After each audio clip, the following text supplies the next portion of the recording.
going to be used. On the back here, and all you're going to do is you open this and pull this damn key out, and that's basically, you'll see how you mount them on a pole. Now, are y'all putting all your epidurals in these lock boxes? Yes. As far as you know? Okay. Well, they didn't order the same amount of lock boxes as they did pumps, so of course. That was curious to me. Okay, so this goes on the pole as such.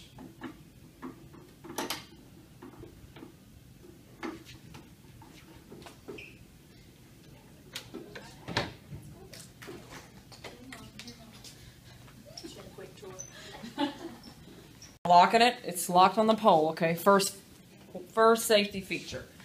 Alright, the pump comes with, and I brought an extra one, here we go. Pump comes with, and I've been told that this might not be used, but I'm going to show y'all the bolus cord feature in just a minute, okay? Pump comes with a regular, I'm just throwing crap everywhere. Regular power cord, okay? Walmart, $3, okay? Some of your other pumps, $60 per cord. Give me a break. This goes in down here. The good news is that this pump, key opens here. This is your whole faceplate. This is where we're going to hang the bag, or syringe, or bottle. It accommodates all three. The pump itself sits in this cradle. This cradle is the battery charger, so no disposable batteries. It's a rechargeable battery, lithium. So if you ever need to remove this and want to go sit at the nurse's station and do something, you can do so, okay? And this is how you would take it to the pharmacy if you ever need something changed on it. You bring it to the pharmacy because he has a cradle just like this with the software, and you can change anything like that, okay? But this is where it fits. So this is considered the battery charger. This is the pump itself. I want you to feel it, how light it is. All right, but you should rarely have to get it out. All right. Did you say this is not the tubing we're going to use? It's exactly like it except for the spike. Okay. Yeah, you're going to have a 90-degree spike that's going to be a little more curved just to accommodate a big bag. Mine isn't. So the bag's going to hang in here inside the box as such.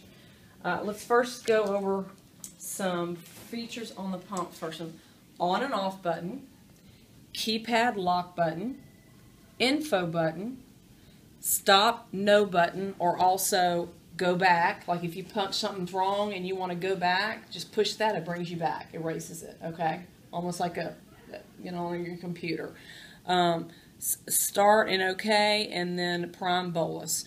The 5 key and the 0 key are used to maneuver up and down the menu. Don't let that overwhelm you. There's only 3 things on your menu that you will ever use. Okay, you're going to see all this junk on there. It's just added features, but you're not going to use them. Very rarely. So when you turn the pump on, you have to hold it deliberately. Okay, we made this pump to where if anybody does this, it's not going to change anything. Okay, you're going to notice the clarity of the screen. It's going to ask me for my level 1 code. Your level 1 code is 700. All right, so I'm going to put in 700. It's going to bring you to the first thing that you need to do when hanging a new bag, and that is prime. You cannot gravity prime through here. You have to prime through the pump. So, garbage can somewhere. Yeah, not going to be much. And the priming should be set to the length of the tubing. If you notice, the tubing is yellow striped, so you know you got the right tubing. Right here in the middle is what we call like a little Lego chimney chip. And just when we insert, this is where we're going to insert. The latch is on the side here. This is how you insert your tubing. All right, you'll notice the arrows in here, so it's showing you the way of the flow of the tubing. Perfect. Way of the flow of the tubing. I'm sure I'll knock that over. The way of the tubing. The Lego chip only has one place to go. All right, and it's here at the far end where it fits, and use the flat part of it, push it in there with your thumb, and just pull it straight. You don't have to pull it real hard, and pull it straight. If I put this key, is what it's called, on a warning sign or an alarm, it'll let me know as soon as we turn it on. Key insert incorrect. So that means I've loaded it wrong. I need to redo it. All right. Then we're going to shut the front door here. First thing you're going to do, and it brings you to, is to prime. So prime. And when I show this pump, I like to tell people, when in doubt, don't freak out. Just read the bottom line of the screen. It's going to tell you where to go and what to do. All right. So we need to prime. So we're going to press OK. Level 1 code 700. Okay. Warning, it's going to give me a warning. Make sure you're disconnected from the patient. Duh, but we put that on there. All right. Next thing, press OK to prime. So it is priming. It's going to prime 5 mLs, which is the length of the tubing, which it should be. Mine might be different, so. It's rapid. Yeah. I like that. Yeah, it should not take long at all. And we can get this speed up for you. This will pump up to 1,000 mLs per hour. That's the speed of it. But that's pretty quick. Next thing it's going to bring you to is select protocol. All right. So you're going to press OK. Level 1 code. And I know y'all going to get sick of these codes, but it's for your patient's protection. 700. New patient. Some of my hospitals put patient IDs, but that's not true. None of them do. So that's just an option for you later down the road if you want to. So you'll just press OK. Then these are what is loaded in your protocol. And y'all tell me this first time I'm seeing them. Let me know if they're all right. The first protocol here we have is L&D, bupivacaine, 0.125%, fentanyl, 5 mLs. That sound familiar? Okay. Second one, surgery, bupivacaine, 0.1%, fentanyl, 10 mLs. We would not know that. Y'all just do the L&D? Okay, well then we don't need to go through all this other stuff. Let's do L&D. So L&D is A, that would be yours. You can hold up to 26 protocols in this pump. Y'all have 4, perfect. All right, so this is when you would choose that protocol.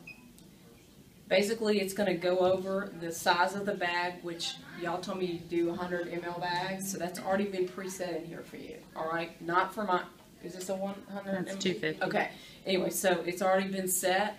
It tells you the lockout time, protocol limit, everything that you need to know about that protocol is here. Basically, from here, start infusion, you're off and running. That's it. Okay, so and I want to check this. Say a doctor calls. Is that usually the rate, the highest rate that y'all go to? No, that's a starting rate usually. Okay, so if a doctor calls and says, you know what, my patient's in pain, let's bump it up to 12. While the pump is running, you go up to it and you'll press 12. It's going to ask you for your code, 700. Okay, so now you're running at 12. Wow. That's all you got to do.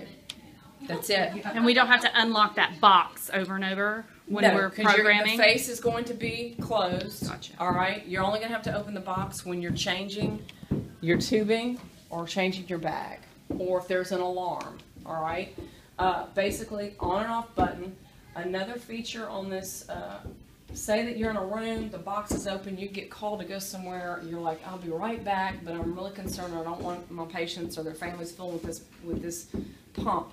While it's running, you can hold down this keypad button, and you hold it down, and you'll notice it's going to go all the way to on. So if I go to press anything, too bad, I'm locked out. To turn that off, and I tell my clinicians, stand in front of this while you're doing it, okay? You're just going to go back to the same button, and we're going to back it out. And that turns it off. All right, at any time while the pump is running, you can push the info key. It's going to go through 8 screens for you. Shift totals is the first screen. It's going to give you current infused rates for the patient. It's going to give you bolus summaries if you have any, and we'll go over that in a second. The next 2 are going to be the protocol information, battery level, time and date, main screen, and you're back to where you are. So you can keep scrolling through those 8 screens to find out whatever you need to. Do y'all clear your shifts or get shift information? Do you ever have to do that? Okay, well if you ever do, to get back to the main menu for any reason, you need to stop and hold down this button. I'm asking for my code, 700. Okay, so these are the options on the main menu. Prompt, we went through that. Select protocol, we did that. It's time to change the bag. Okay, so change the bag, you would press OK. Change the bag, you said OK. It's going to bring you back. This is my protocol. Double check that, start infusion, you're off and running again. All right, just really simple and explanatory. But let's go back to the main menu. Hold down, enter our code.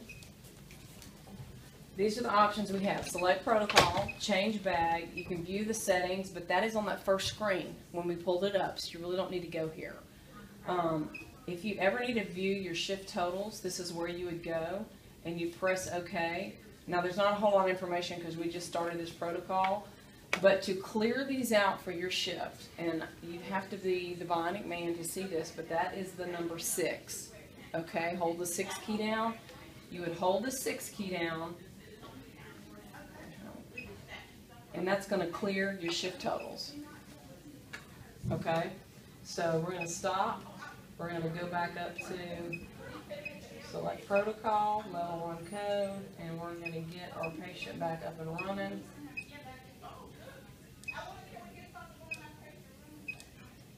And that's it.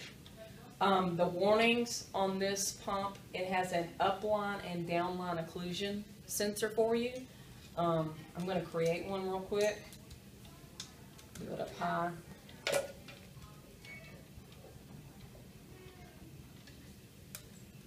Now what you have up here all showing on the screen, this is the infusion rate. This is our little propeller letting us know it's running and working.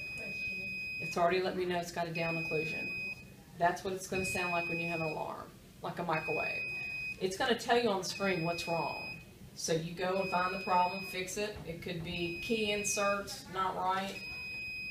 Okay, actually it's all right. And then you just go back to restart. Basically, y'all, I can't make it any harder than that. That's it. And I have these for y'all. Helga, what about getting the remainder of the volume so that we will be able to waste that in the Pyxis? Like once we're done and it's been discontinued, You want to see the infusion rates for the we patient? want to see how much is remaining in the bag. Okay, so info screen. Go to info screen. Shift totals. This would give you your current infusion totals for this patient on that second screen. It's going to tell you. Okay. And if you have a bolus cord, oh, you're fine. You have a bolus cord, if that you ever decide to use that. The bolus cord is plugged here to the left where it says bolus,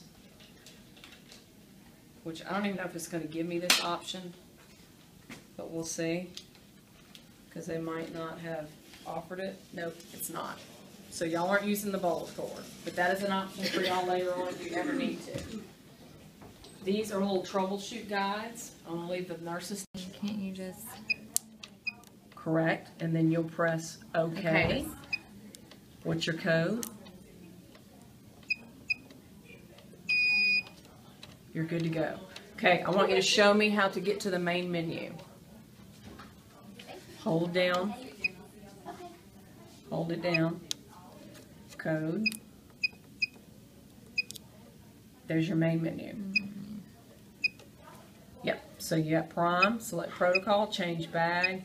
You can view the settings, shift totals, patient history, event log. It'll hold up to 500 events per 24 hours. I don't know anybody's going to have 500 events in 24 hours. They better but not. It will. Hang around. Correct. Clinician bolus setup. That would be for the